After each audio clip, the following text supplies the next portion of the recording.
हमरे भाई पप्पू का श्रद्धांजलि गीत बहुत लोग गवले।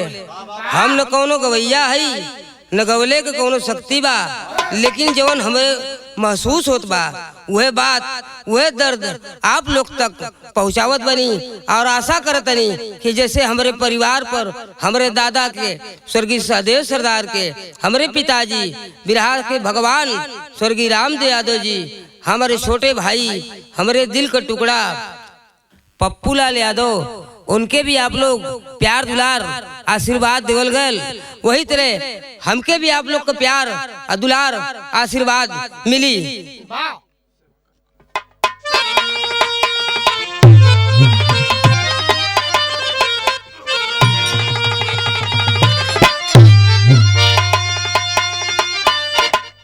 कई जन्म का जब उदय पुण्य होता, जन्म लेते हैं कुल में बालक तेजस्वी, प्रतिभा विलक्षण छिपाए न छिपती, दुर्लभ गुणों से हो जाते यशस्वी, नाम इतिहास में वो अमर करके जाते, शौक से जिनका गुणगान करता जमाना। सहदेव के अंश के वंश में हंस पप्पू का कातिल था ऐसा तराना।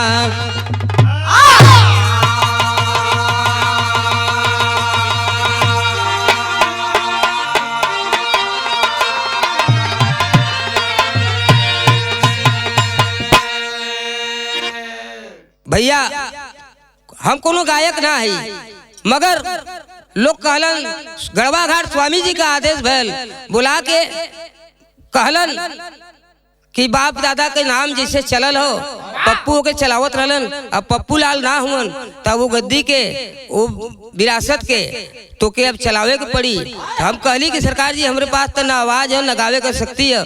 स्वामी जी कहलन कि तू गावा, पब्लिक हो, सारे लोग तो के प्यार दुलार दिहन। परम ब्रह्म मठगढ़वा घाट फिर स्वामी जी का आदेश भैल कि जैसे खानदान के दादा के पिताजी के पप्पू लाल के सारे लोगन की जनता का प्यार दुलार मिलल, वैसे आशीर्वाद प्यार तो के भी मिली। हम यही उम्मीद कैले और कि आप लोग का आशीर्वाद हमके जरूर मिली। यही के साथ एक गीत अपने दिल के दर्द जो कि विरह गीत के रूप में आप लोगों के सामने पेश करत है।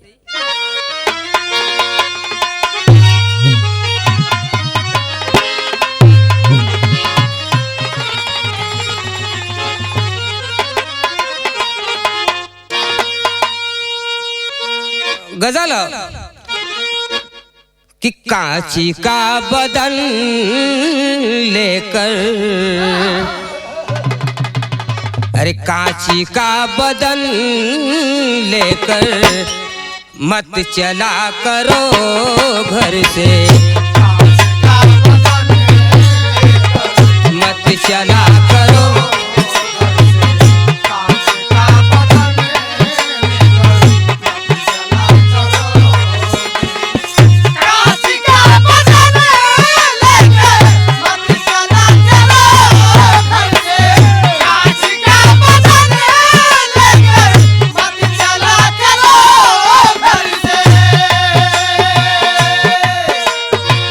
चूर चूर कर देंगे, चूर चूर कर देंगे लोग इसे पत्थर से, कांची का बदन लेकर मत चला करो घर से।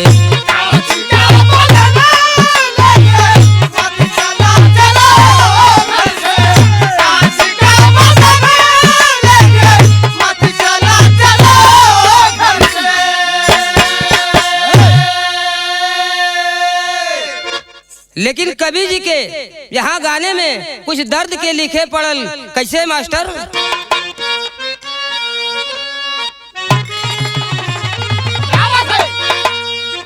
गर्दिशों में घिर के भी, गर्दिशों में घिर के भी वक्त को जो मोड़ दे,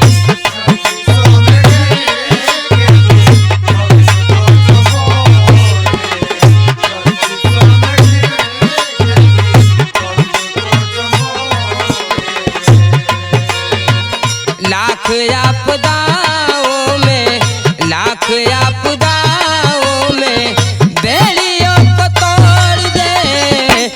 गर्दिशों में घी के भी वक्त को जो मोड़ दे।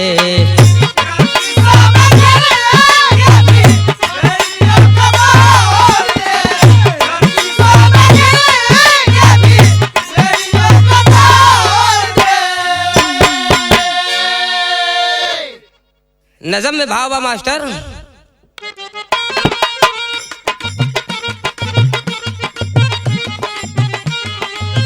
कर्मयोगी ये संभव को संभव कर लेते हैं, वक्त की धार को मेहनत से मोड़ देते हैं।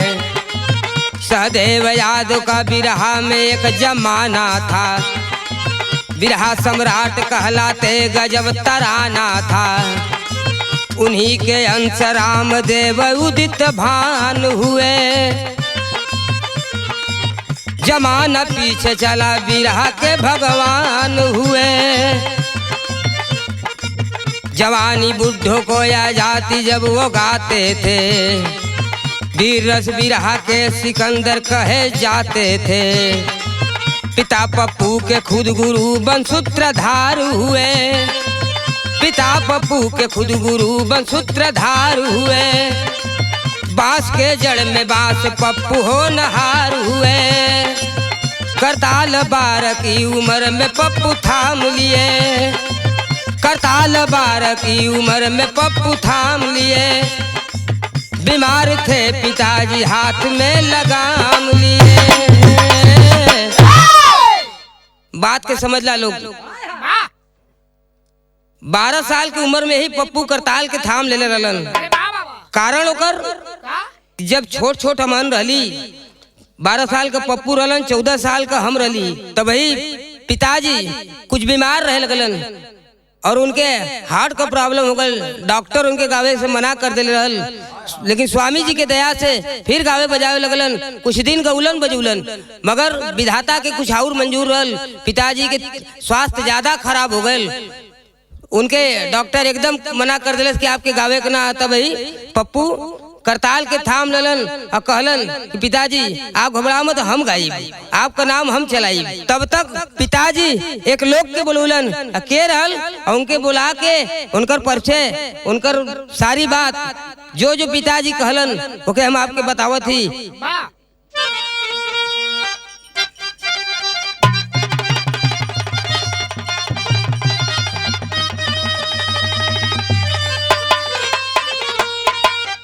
अरे जिंदगी पकावना न काबू बचवा, अरे कवनो काबू बचवा, हमारे बद जान नहीं के बाबू बचवा।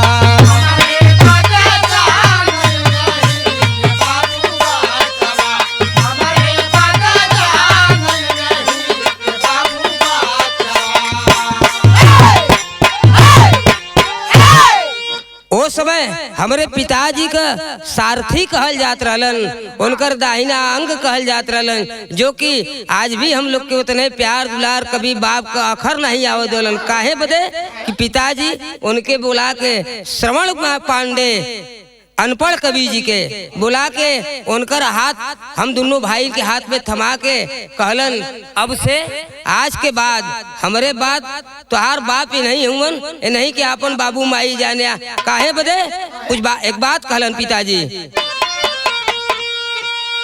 कि रथिया हमार हकल बन के कन्हैया, तो हम लोगन के पार कैदी है नैया।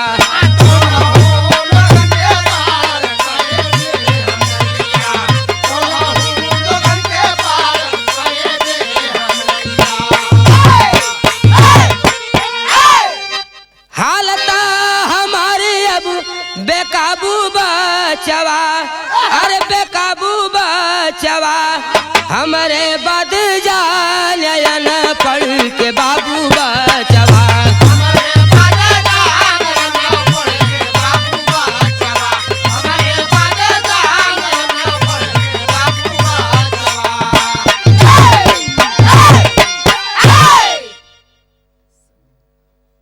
बुला के कहलन श्रवण पांडे के अनपढ़ गुरुजी से कहलन कि अब लड़कन के जिम्मेदारी तोहरे ऊपर हो, तू जिम्मेदारी के आज भी निभावत हुन। आज उन्हीं के संरक्षण में, उन्हीं के देख रेख में ये रिकॉर्डिंग, ये गाने और गावे का प्रोत्साहन उन्हीं दिलन। अपने संरक्षण में हमके गवावत भी हुन, सिखावत भी हुन।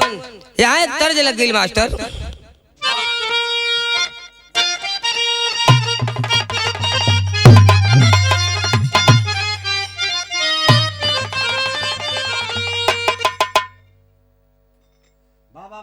पप्पू गावत बजावत रहलन, सारी बात सब ठीक ठाक चलत रहल। वही बीच में एक घटना हो गई। घटना का भइल मास्टर? अरे सारी खुशहाल चीन लहल विधाता हो, अरे नानव में टूट गयल बाबूजी से नाता हो, नानव में टूट।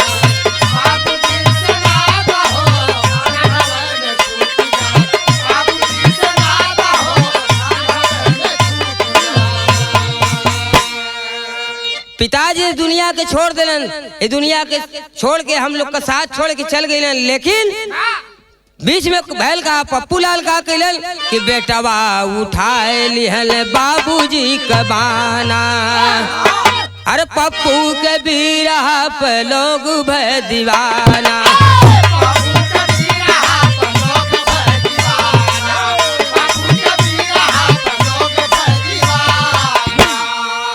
अरे दया बरसाई देला, दया बरसाई देला दीन बंधु दाता हो, नानव में टूट गयल अरे बाबूजी सुनो तो। पिताजी साथ छोड़ दिलन, बालेपन में ही साथ छोड़ दिलन। पप्पू गावे बजावे लगलन। तागे का भल मास्टर? पप्पू कैसे गावत बजावत हुन और पप्पू के लोग बिरहा में का उपमा देत हुन, का संज्ञा देत हुन मास्टर? एक भाव लगल।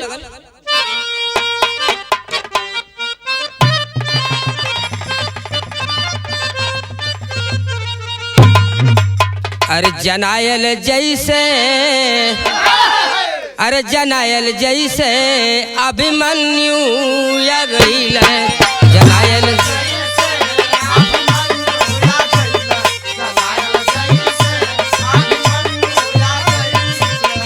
लोग कहे लगलन कि जैसे लगत कि अभिमन्यु आ गए।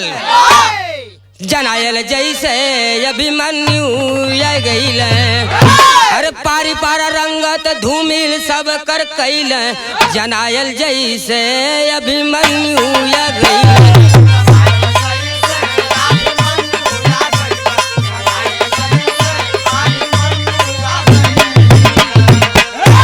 अरे गवल से जे दादा से वहू से गवल, अरे गवल से जे बाबू से वहू से लड़ौल।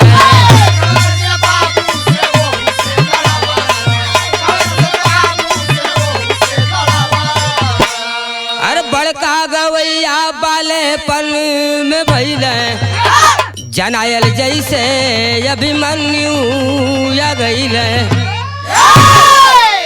लोग कहे लगलन कि जैसे लगत कि अभिमन्यु आ गए।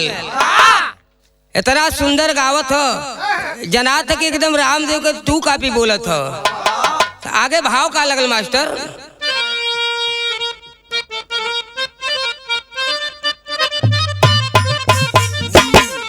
अरे बड़का बड़का गवैया पीठ ठोक लगल है,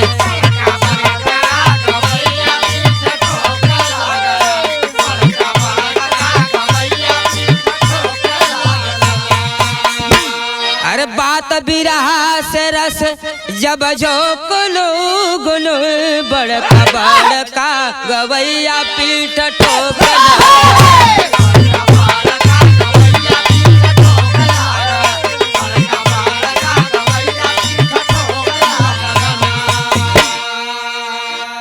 के पीठ ठोका तो पप्पू का?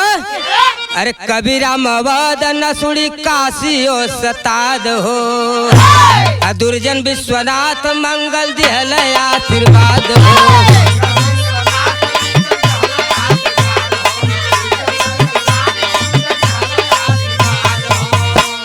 सब पकड़ के जब टोक लगन, बड़का बड़का गवैया पीठ ठोक लगन।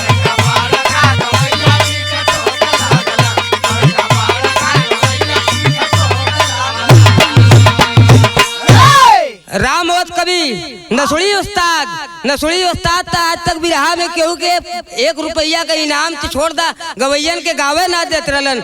लेकिन पप्पू लाल एक ऐसन कलाकार रहलन जोन की काशी उस्ताद से, नसुड़ी उस्ताद से, ये दोनों लोगन से 50-50 रुपया का इनाम भी ले ले हो, पीठ ठोकवाई भी ले ले हो। टेरी में भाव आ गई मास्टर।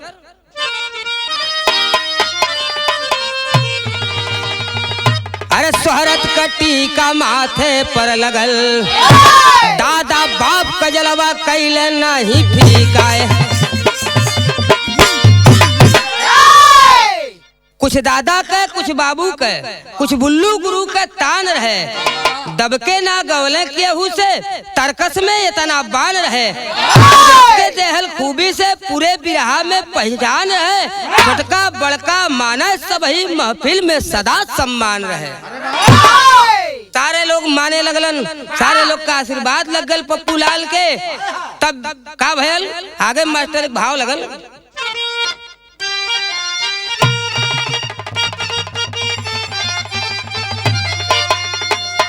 अब पप्पू लाल के आगे का लाइन बढ़त चल गई, तो वही लाइन में एक कड़ी जुड़ल।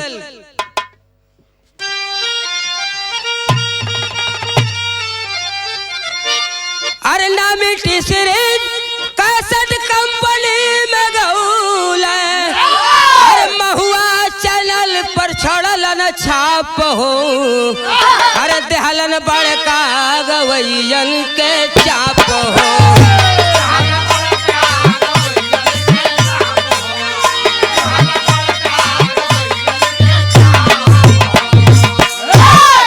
कहलन की है ढेर मत बतियावा लोग, कैसे कहे? अरे बढ़ के जे बोले कहे की लचेती, अरे बिरस का हमारे घर होले खेती।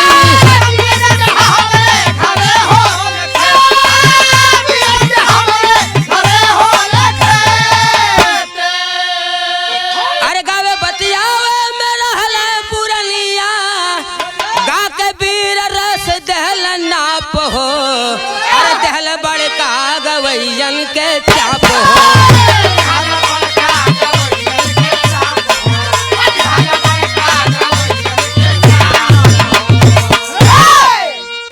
बड़का बड़का गवैया जे अपने के बड़ा लगौलन, पप्पू वहू से लड़ौलन।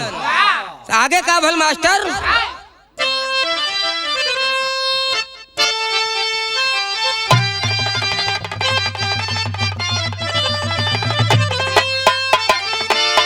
अरे गवले से छूटल नहीं कवन कोनो, अरे मोहाय लगवा देख रूपवा सलोना।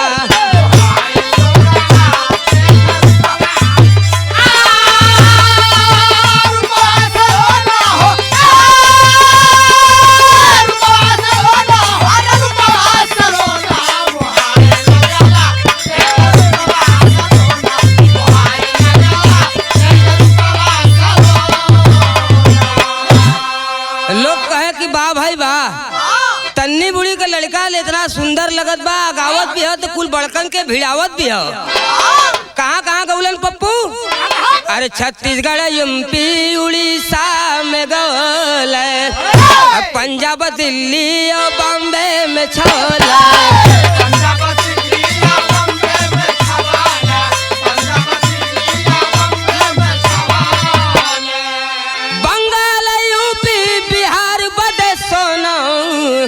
मोहाय लगवा देख रूपवा सलोना।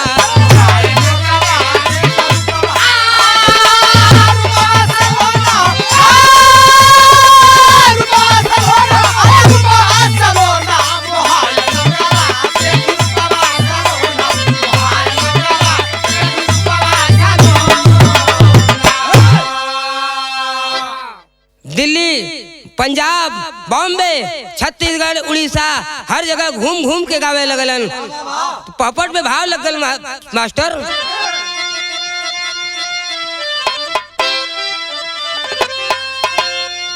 स्वामी जी के दया भैल, अब पप्पू के ऊपर जब स्वामी जी के दया भैल तो भैल का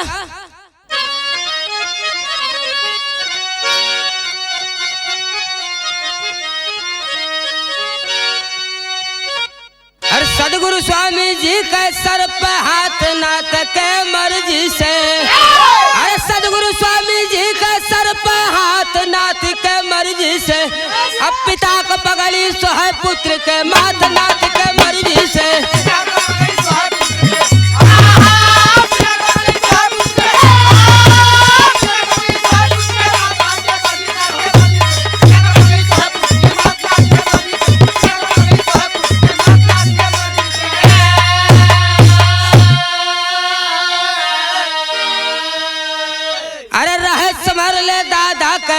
बाबूजी देखा विरासत हो, बेटवा के नाम है बाबूजी कैले रहे वरासत हो।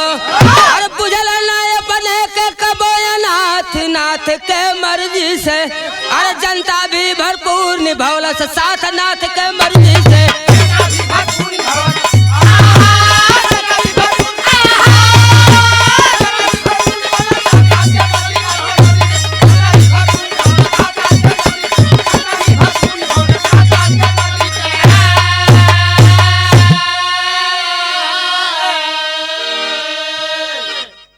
पप्पू घूम घूम के पूरे पूर्वांचल, दिल्ली, बॉम्बे हर जगह घूम के गावे लगलन। लेकिन वही बीच में कुदरत के कुछ और मंजूर भैल। का भल मास्टर? आला में भाव लगल।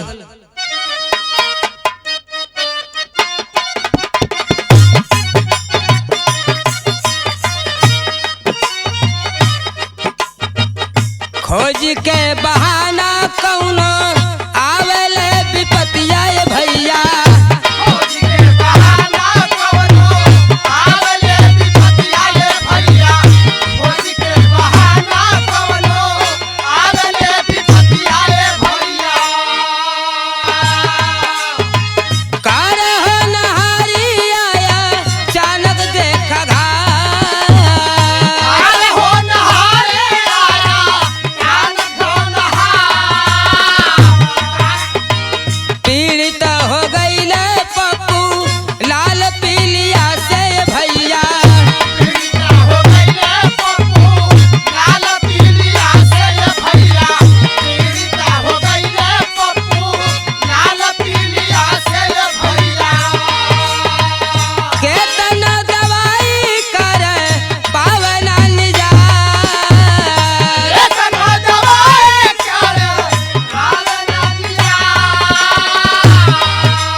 मठ के अस्पतालिया में स्वामी जी मंगवले भैया।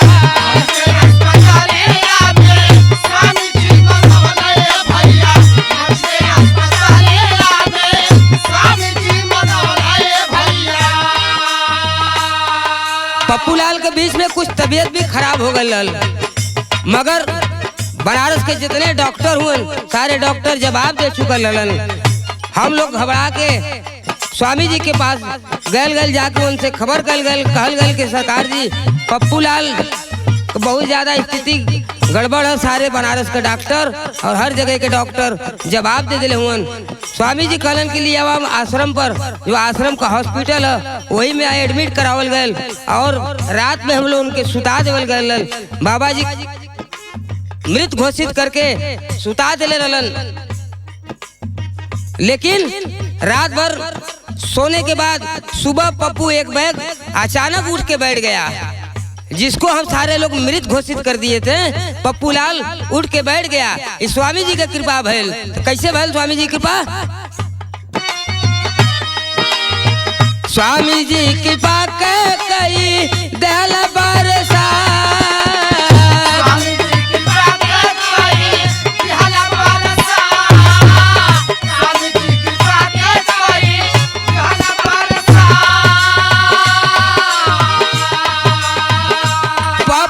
धीरे धीरे सुधरल हलतिया ये भैया, धीरे धीरे सुधरल हलतिया ये भैया, धीरे धीरे सुधरल हलतिया ये भैया। महफिल में गावे लगल फिर मुस्कान, महफिल में गावे लगल फिर मुस्कान। 18 नवंबर के गा के अइले बिरहा भैया, 18 नवंबर के गा के अइले बिरहा भैया, 18 नवंबर के गा के अइले बिरहा भैया। कोनिया मकानवा पे सुत गइल जात, कोनिया मकानवा पे सुत गइल जात, कोनिया मकानवा पे सुत गइल जात। 2 दिन सुतल रही गइल घरवा में ये भैया, 2 दिन सुतल रही गइल घरवा में ये भैया, 2 दिन सुतल रही गइल घरवा में ये भैया। भागल घर के लोग गइले सुन के खबरा, भागल घर के लोग गइले सुन के खबरा, भागल घर के लोग गइले सुन के खबरा। आए के जगावे लगली कैसो कैसो जगला ये भैया, आए के जगावे लगली कैसो कैसो जगला ये भैया, आए के जगावे लगली कैसो कैसो जगला ये भैया। आई के जगावे लगली कैसो जैसो जगला भैया, आई के जगावे लगली कैसो कैसो जगला ये भैया, आई के जगावे लगली कैसो कैसो जगला ये भैया। भर्ती अस्पतालिया में, भर्ती अस्पताल में करवली बिल खा, भर्ती अस्पताल में करवली बिल खा, भर्ती अस्पताल में करवली बिल खा। 18 नवंबर सन 2020 पप्पू लाल का बिरहा गा के आयल हलन और कोनिया वाले मकान पर सुतल रहलन। मगर वही बीच 2 दिन तक पप्पू लाल उस कमरे में सोया ही रह गया। आसपास के लोग जब देखे कि 2 दिन तक पप्पू कमरे से बाहर नहीं निकले तो सारे लोग को घबराहट हुई। घर पे संदेश भिजवाया, टेलीफोन किया गया कि पप्पू लाल 2 दिन से घर में ही सोए हैं, कमरा नहीं खोल रहे हैं, दरवाजा नहीं खुल रहा उनका। तो घर के लोग सारे लोग हम लोग घबराते हुए गए कोनिया वाले मकान पर और दरवाजा पीटने लगे। मगर बहुत देर तक दरवाजा पीटने के बाद पप्पू लाल जब दरवाजा नहीं खुले तो हम लोगों को घबराहट होने लगी। हम लोग परेशान हो गए कि कोई अनहोनी तो नहीं हो गई। मगर उसी बीच बहुत देर के बाद पप्पू लाल थोड़ी हिम्मत करके उठ के आया और दरवाजा खोला मेरा भाई। और दरवाजा खोलते ही वो लड़खड़ाया तब तक हम लोग पकड़कर उठा कर ले गए, हॉस्पिटल ले गए। हॉस्पिटल में एडमिट कराया। बहन नंदा ज्योति और माता जी साथ में थी। माता जी बहन दोनों शारदा बीरनवा ये भैया।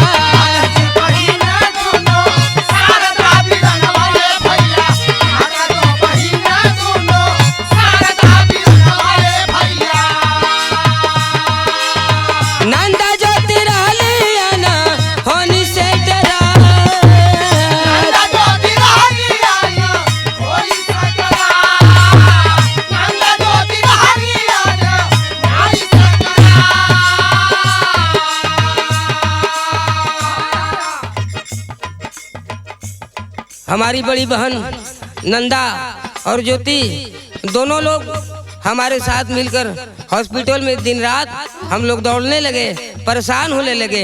इधर पप्पू की हालत खराब होती चली गई। हम लोग स्वामी जी के पास गए, मालिक से अर्ज लगाई कि हे सरकार, पप्पू लाल को आपने एक बार जीवन दान दिया था, इस बार फिर एक जीवन दान और दे दीजिए, वरना हमारे पिताजी, हमारे बिरहा के भगवान राम यादव जी, उनका नाम चलाने वाला पप्पू के बाद कोई बचेगा नहीं। प्रभु कृपा कर दीजिए। लेकिन कुदरत को कुछ और ही मंजूर थी, इसलिए 27 नवंबर शुक्रवार वाले दिनवा ये भैया।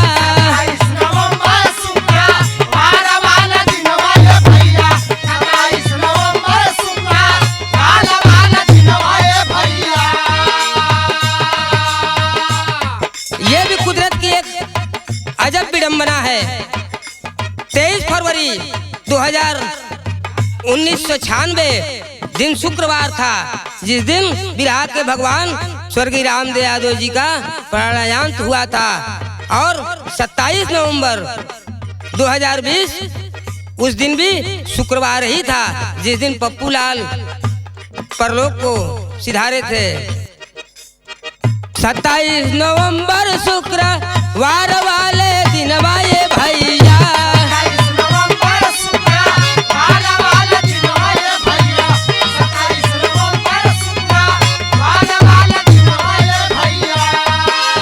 शाम के समय यार हाल पौन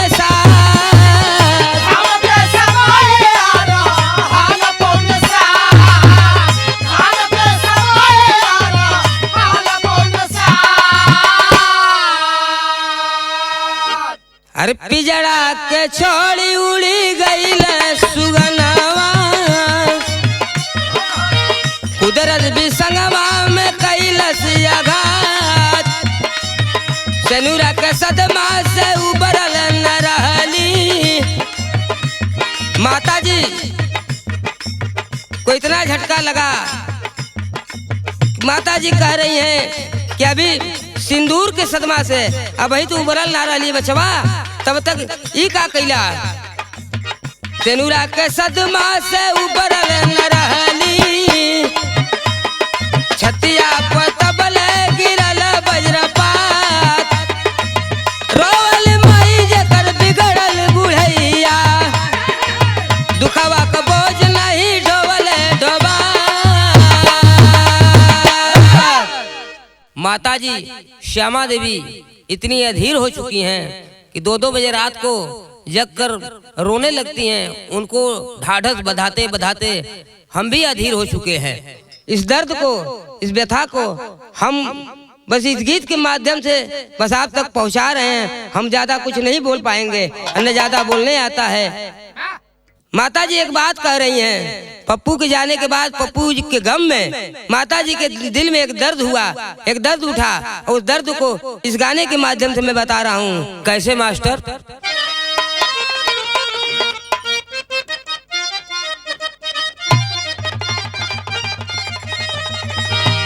अरे हमारी बुढ़ाई के बिगाड़ देला बचावा,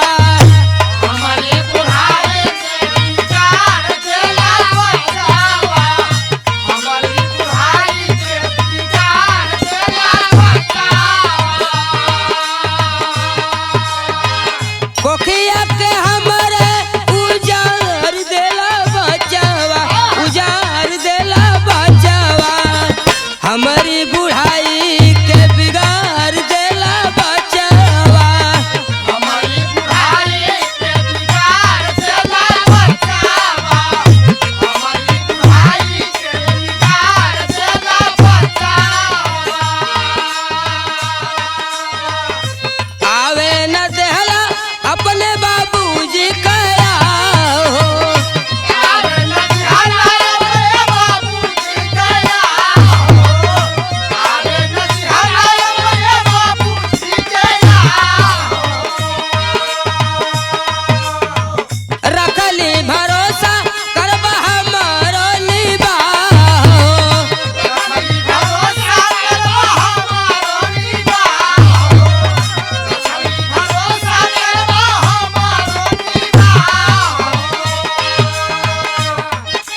के हमरे उजार देला बचावा। खुशिया के हमरे उजार देला बचावा। खुशिया के हमरे उजार देला बचावा। इस व्यथा के, इस दर्द को मैं सिर्फ गाने के माध्यम से आप तक पहुंचा दिया हूं और मैं इसके आगे कुछ कहने लायक, बोलने लायक नहीं हूं। उस माँ की दर्द को, भाई के दर्द को आप समझ सकते हैं। माताजी तेरही का कार्यक्रम बीतत बीतत माताजी हमके बुला के अपने पास एक बात कहले इन। का कहले इन मास्टर?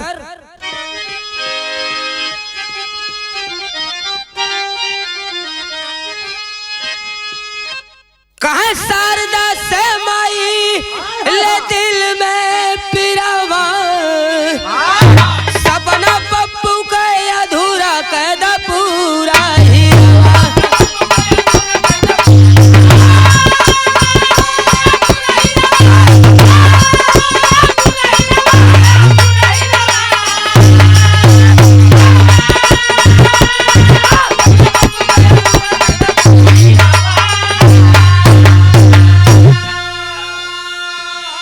सिरवा पे बान्हा खानदान के पगरिया, अगाव के आदेश देल सदगुरु सवरिया।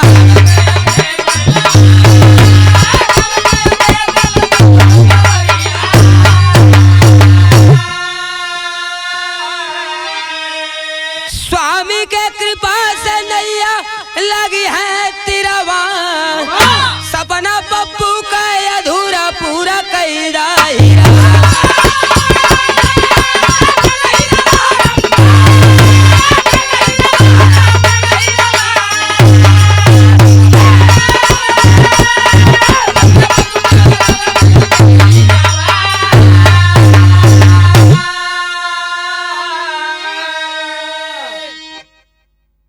माताजी बुला के हमके अपने पास में बुला के कहलिन कि बेटा, दादा का नाम तो हर पिताजी आगे बढ़ौलन, वो उनका नाम लेके चलन, उनका झंडा लेके वो चलत रहलन। पिताजी के बाद पप्पू तोरे पिताजी के नाम लेके चलत रहलन, उनका नाम आगे बढ़ावत रहलन। बाकी अब तो सब खत्म हो गल, सारी बात अधूरा रह गई। तब तो से हमारे कहना है कि अगर हिम्मत कर सकला, अगर तोरे अंदर साहस हो तो बीड़ा के उठावा और थोड़ा गावे बजावे का काम शुरू करा। तो वही में माता जी कहलिन, हम कहली माता अगर आपका आशीर्वाद अगर हो, आपका प्रोत्साहन और स्वामी जी का भी आदेश है, गड़वा घाट स्वामी जी का आदेश भी भैल कि गावा। गई बात तब थोड़ा थोड़ा गई बात कुछ लाइन हम पकड़ ले रही। स्वामी जी का आदेश पाके और अपने माता जी का आदेश पाके ई विरह गीत के प्रस्तुत करत है आप लोगों के सामने और आप लोग का आशीर्वाद मिले।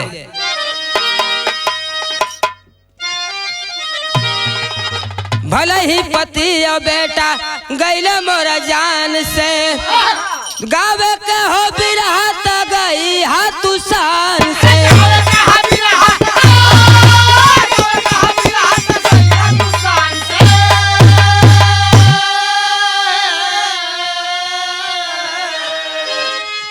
अरे पूर्वजल के अपने झुका के सिरवा, सपना पप्पू के अधूरा कैद पूरा हीरा।